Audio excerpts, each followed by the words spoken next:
Hi, shalom friends. Often people come to us for advice. So I was wondering, what would you advise to this person that I'm going to introduce to you? This person is very talented, wealthy, good-looking, and thank God, healthy. With all of those talents and assets, I wonder what possibly could bring him to a rabbi. And his question is, Rabbi, I have an issue. I know I'm great.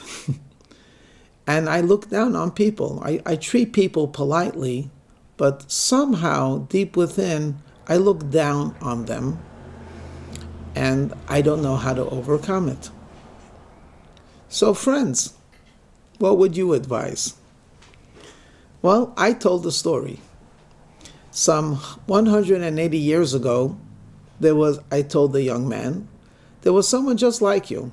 He was a big Torah scholar, had wonderful family, wealthy, healthy, and wise, and came to the great Rabbi Menachem Mendel of Kotsk, asking how can he cultivate the trait of humility. The Rebbe heard the question and said, I'll answer you a bit later. In the meantime, private audiences are going to begin, so why don't you sit in to the audience?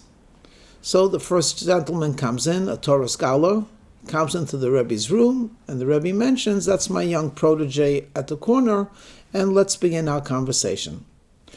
And this Torah scholar is a prodigious scholar. He knows everything, and he starts a very detailed, elaborate analysis of Talmud, and he says to the Rebbe, but I'm bothered by the following.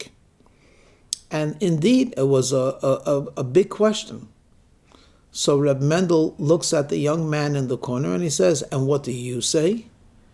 And he turns red. He says, Rebbe, I never studied that passage, and I could barely follow the give and take. So I don't have what to say. So the Rebbe continued the conversation and over some time resolved it to the benefit and to the happiness of both.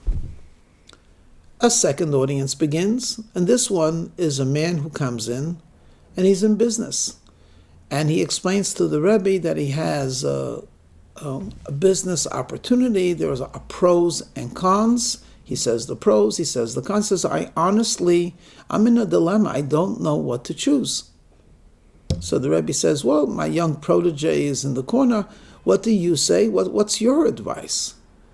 And the man says, Rebbe, I don't have any experience in business. I really don't know what to say. So the Rebbe gives some excellent business advice, and the man left happily. And then a third person enters, and this one is very different. This one comes in with a broken heart. He has a loved one that's very, very ill, and he's asking the Rebbe that the Rebbe should please pray on their behalf. And he ended, after all, when the Rebbe prays, heaven listens. And the Rebbe turns around to the young protege and he says, would you take the responsibility for prayer? And he says, Rebbe, not me. I mean, I pray, but I don't think they pay attention to me. So the Rebbe gave a bracha. And after another one or two people, the Rebbe says to the young man, you may leave. So the young man gets up. He says, Rebbe, you told me you would give me an answer, and you haven't yet addressed it. The Rebbe said, you don't deserve an answer because there is no question. He says, Rebbe, I told you my question. I'm so talented. How do I deal with humility? To which the Rebbe said, talented? Business you do not know. Torah you do not know. Prayer you do not know. So what is there to be arrogant about? Young man, go. And indeed, the answer was obvious.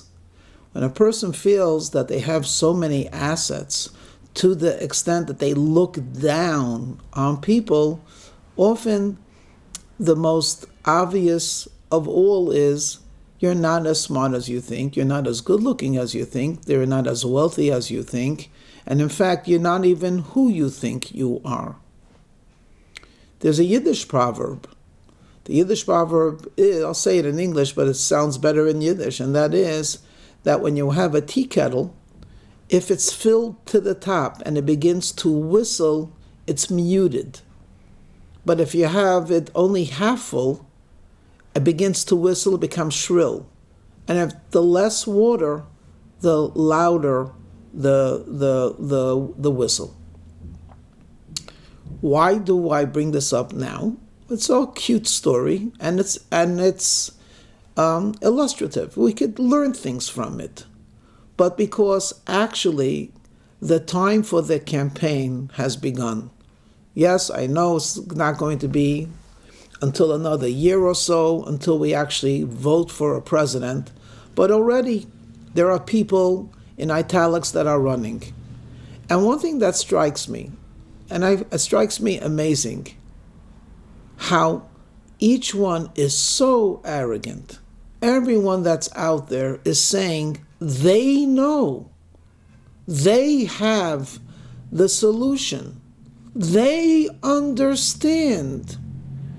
They understand the American people, they understand the world situation, they understand economics, they understand military, they understand the poor, they understand the disadvantaged, they understand the wealthy, they're so smart. And I'm thinking, Master of the universe, people that have so little in them cannot have the honesty to say, ladies and gentlemen of America, vote for me, not because I know all the answers. Vote for me because I'm humble enough to know I don't know any of the answers. Why vote for me? Because I know that I don't know. I will surround myself with people that do know. So when it comes to economics, I will surround myself with a think tank of economists. When it comes to the military, I will surround myself with military advisors. When it comes to social engineering, I'll talk with professionals. I certainly have thoughts, I certainly have ideas, I certainly have dreams, but I don't know everything. I barely know something. What I do know is that there are other people that are proficient in something that I'm not. And that's who I want to tap into. Well, I've never heard such a campaign speech. If I were to hear such a speech, I would vote for that candidate. Because a person that knows that there are people that are wiser and more incisive, more knowledgeable, is a person that I want to follow. Because it's not an ego trip. It's actually what is best for the country. And those of us that are not concerned about the election, what should you get from this YouTube? Very simple. If you're like that young man who thinks that your only difficulty in life is you're not humble enough, then think again. You have far more important things to be concerned about. And for those of us that are looking to surround ourselves with good people and a healthy environment, remember, you don't need someone that knows it all. You need someone that's wishing to find it all. Shalom.